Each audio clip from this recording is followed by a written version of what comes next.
Hello, everyone. I'm Becca, dietitian by trade, mom 24/7, wife from the start, and when there's a few extra hours in the day, you might find me hitting the trails or on horseback. And I'm Kara, a therapist to women, a mom to a boy, an entrepreneur, mountain junkie, and a postpartum runner. And this is Fit for a Queen, a podcast that's devoted to the female athlete wanting to balance the teeter-totter of all the things we desire out of life as women.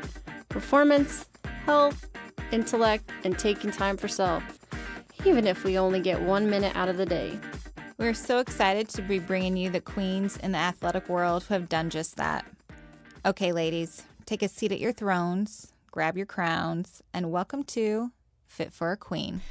Good morning, Queens. We have Glynn, who is such an inspiration that you don't have to ever quit being an athlete because of your age as she continues to set records and be active. So I'll tell you a little bit more. One of Kay's lifetime passions has been dancing and performing acrobatics since the age of 4. For over 20 years, she's owned her own studio where she's taught various disciplines of dance. And she actually won a Ford Mustang at the age of 15 doing a novelty acrobatic routine with chairs. In the last 5 years, this routine's given her spots on TV shows such as David Letterman, Jimmy Kimmel, Oprah, The View, America's Got Talent, 30 Seconds to Fame, I've Got a Secret, and Country Fried Home videos, which include clips of Kay's pole vaulting in her backyard. Recently, she made a dream come true. She flew on the trapeze for the first time at age 55. In the spring of 2009, Kay closed her dance studio and she and her husband bought a local insurance agency, but I think you even shared with us that you're moving on to your next chapter with that.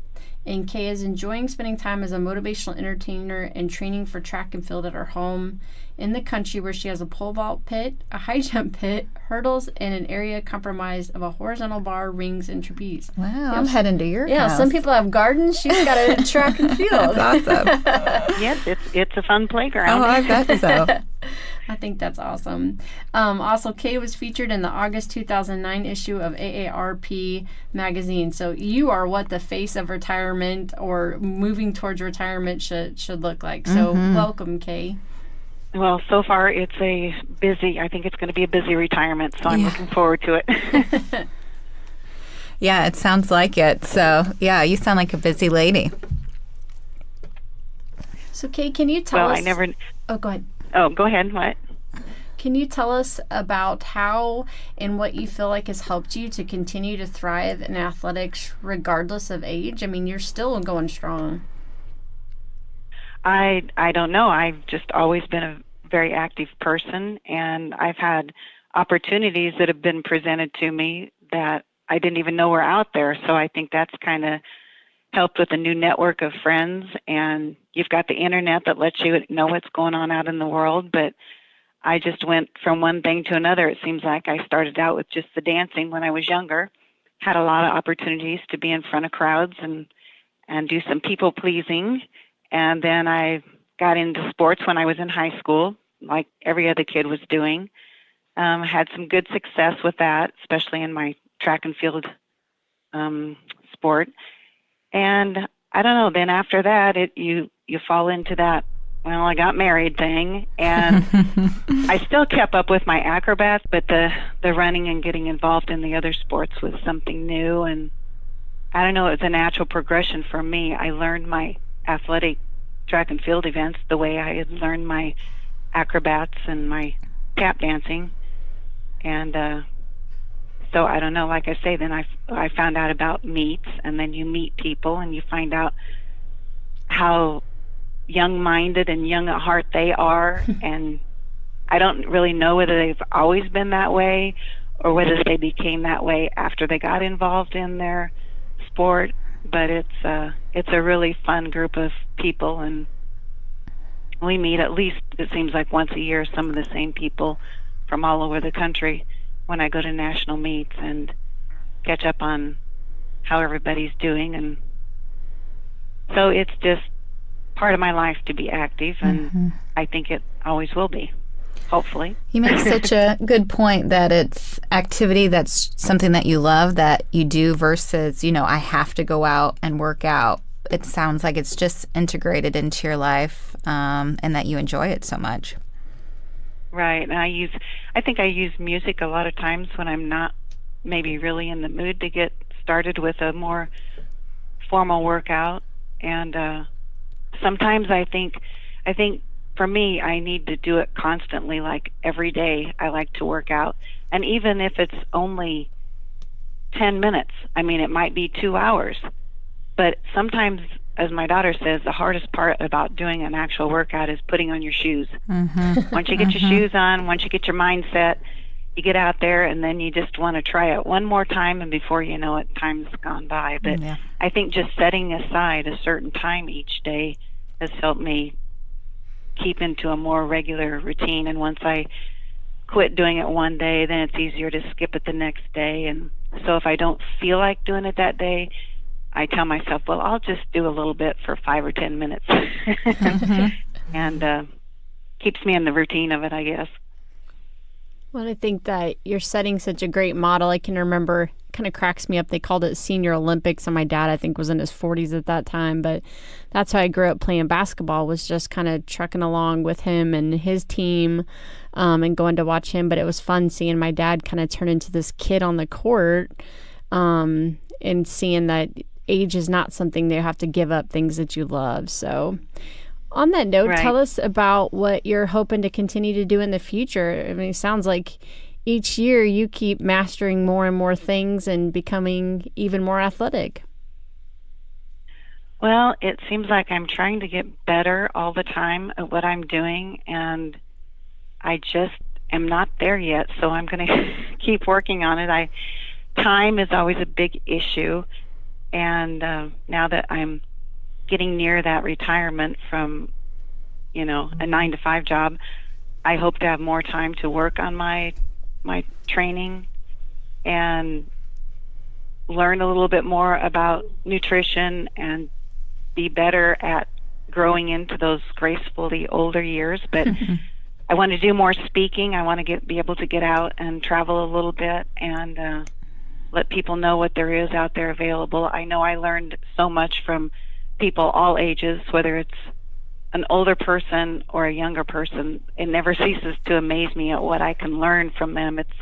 It's always very humbling what they have to say and what I can learn. So if I'm not out there to tell people this is the way you should live your life and this is what you should do, and if you do this, you'll be healthy. I'm just kind of out there to tell them my story, and this is kind of what works for me. And if you can pick up on any one thing that might help you, or it might ring a bell, hey, maybe I could try that, then that's what I want to be able to do. And there's a lot of avenues out there, like I say, and with the internet, a lot of options. And now with these new podcasts, it's one more way of letting people know. So I'm glad you're doing them. I don't think I could do what you're doing, but that's your job to do. So. Thank you. Yeah, that sounds like a great idea and a voice that is definitely needed out there in the athletic world. Kay, do you think that having this well-rounded athletic background since you were little has helped with kind of the longevity of being active and involved in sports? Do you think that's helped you? I think it has. It's just been a part of my life, and now that I have it's been different all the way through. Even though I've been active, like I said, I didn't have any real formal training myself when I was starting out in the athletics, and there were times where I didn't have much time, and like everyone else, when you've got kids and they're on the run and you have no time for yourself, you have to kind of pick and choose where you can find that, and you have to kind of put yourself first once in a while too to keep sane. And even with my kids in that generation, I never took them to the park and sat and watched them play. I just always played with them. Mm-hmm. So now, even though it's a generation later, when I go with my grandkids, it's the same thing. I play with them, and they know me as the grandma that eats broccoli and has long blonde hair. When they were too little to know really which grandma we call what, and everything, and so they know. I've kind of spoiled them when they come to my house. we're going to do something active. We'll do we'll do the cookout, and we'll do the s'mores and the hot dog things and the things like that you do on the farm. But we're also going to have the bikes out, and we're going to go to all the area parks. And so sometimes I have to rest up more than the average person when my grandkids come. Whole different energy, the little ones. Oh, Right. kind of wasted energy, right? Oh, I bet they look forward to coming to see you. Well, I hope they do. Well, again, that's great that they know that it's grandma that's going to be out playing and doing stuff with them, where I think a lot of grandparents, as they've gotten older, have kind of given up on that, and it's just putting them out in the backyard. So that's great. I go ahead. enjoy it. I was going to say I enjoy it, yeah. Good. I like how you describe yourself as a motivational entertainer versus motivational speaker. Can you tell us a little more about that? Well, when I first started doing my speaking engagements, I just didn't think I could walk out there and talk about what I did, although I have some pretty funny stories. But to really identify with it, I thought they need to know what I've done or who I am. So right from the beginning, I would start out my engagements by popping off a dance routine or walking out of my hands or cartwheeling down the aisle. And now it was like, now we can talk. Now you know what I do. Now you know who I am, because it's like you kind of start in to talk and they're kind of listening, but when you show them really who you are and this is what I've become because of what I'm about to tell you, then they have a lot of questions. They want to know details. And I've had people that will well, there was an internet questionnaire thing done before one of my big track meets one time, and they followed me up till like 3 or 6 months before the meet, and I was having some medical issues at the time. And when I got to the meet, there were people that would holler out, hey, I gotta go, but what do you eat? What do you normally eat? And they're still walking down the sidewalk hollering over their shoulder. Tell us what you eat. And so it kind of gives me a chance to go into a little more detail. But that was one of the big dates, I guess, in my life, was when I did what I thought could be my last track meet. I'd found out I was going to have hip surgery, and that was going to end everything. I'd been to 6 doctors, and they told me, yeah, you need to have hip surgery, and you need to find a new hobby. And then I had a lot of support from my track and field community. They introduced me to a doctor in South Carolina. Instead of having a regular hip replacement, I had a hip resurfacing, which allows me to do everything that I did before. And it's our generation has to teach the doctors that they have to treat us differently. We're the active senior citizens. We're not the normal senior citizens. So I've walked in many times to a doctor's office. Well, not many, but I've walked in there with 3 or 4 pictures, and I've said, this is what I do. This is who I am, and this is normal for me. So I want to get back to normal, but I'm having some issues, but here's my goal that I want to get back to. Now I need some help. Good for you. So Yeah.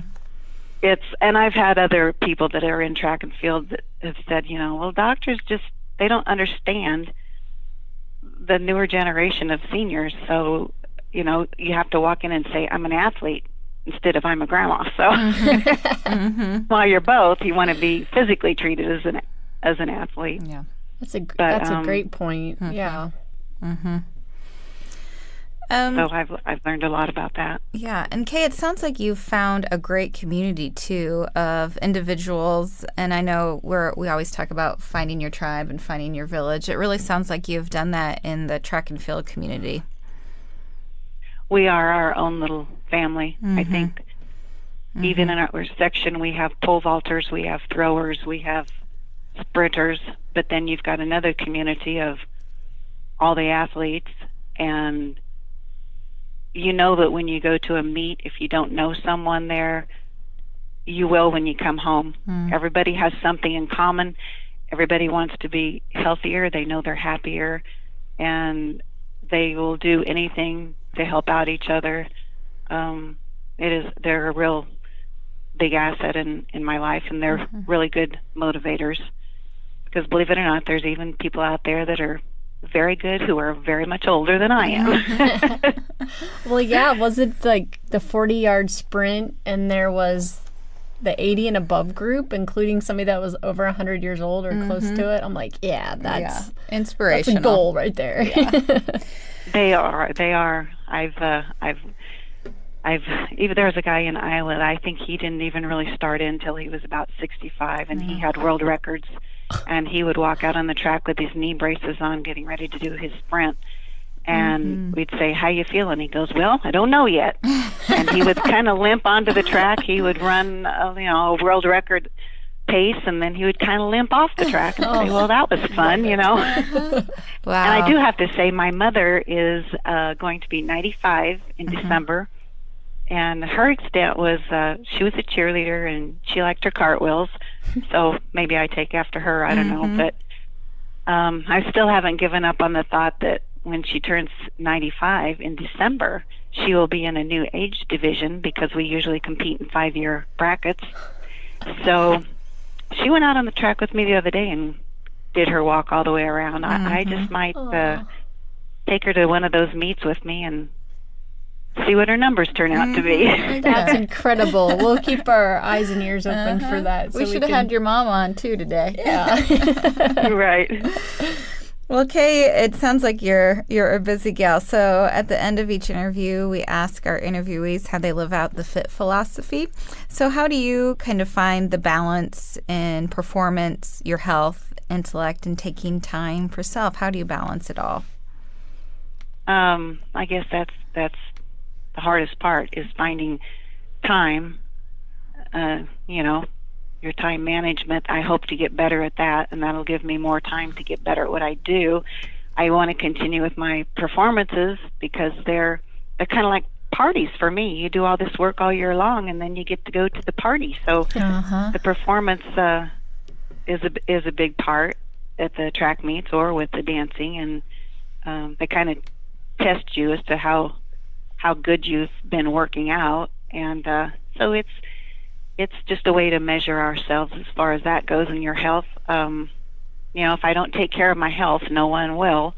So that's always important as an athlete to keep track of what's going on there and learn all that you can, which is another thing. You have to put your own mind to work and take care of yourself, and you have to get out there and learn the new ways of doing things and gather all the information in that you can, and then decide what works for you.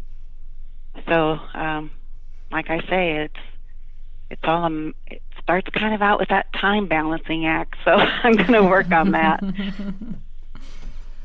But I think getting the word out to people is very important, that they don't even know that there's things out there for them. So getting the word out is a great way to motivate people and let them know what's going on. Well, great. Well, I know you've motivated Kara and I. I feel like I need to go on a run today. Right. Get my butt out there. What age bracket goals are we going to aim for? Yeah, I don't know. my last goal, my last kind of immediate goal, I set goals all the way down the road. I don't know, I think for the next year I should make my goal be to publish my book. I have written my autobiography. And I started on it when I was going through the hip surgery issue. I thought it was just so ironic that me, of all people, should have a arthritis problem. And as I started to write it was going to be just about track. Well, I couldn't do that without writing about dance, and I couldn't do that without going back to when I was 4. So before you know it, I kind of had my whole life in there. And I hope I can get it published so I can be able to go into more depth as far as how I've lived my life, and people can pick it up and learn something from it, and as you say, put the book down and go out for a run. There you go. Well, be sure to let us know so we can share it on our social media. We would love to read that story of yours. Right. So yeah, that's a great goal. Right now I call it Kay the pole vaulting grandma. So we'll see. Love it. Well, thanks for coming on, Kay, and best wishes in the future at Nationals. Well, thank you. I appreciate that. I'll be thinking about you. Well, thank you. Bye, Kay. Have a good one. Bye, Okay, Queens. Bye. Thank you to our sponsor today, Sentimano Counseling. Sentimano Counseling is the premier perinatal mental health practice in Kansas City, treating mood disorders during pregnancy and postpartum, perinatal loss, infertility, eating, and exercise disorders. Go to sentimano.com for further information about the practice and services. For additional information on today's topic and guests, follow us on Facebook, Twitter, and Instagram at Fit for a Queen. And Hashtag Fit for a Queen. don't forget to rate us on iTunes. We can't wait for you to join us next time on Fit for a Queen. Bye, Queens.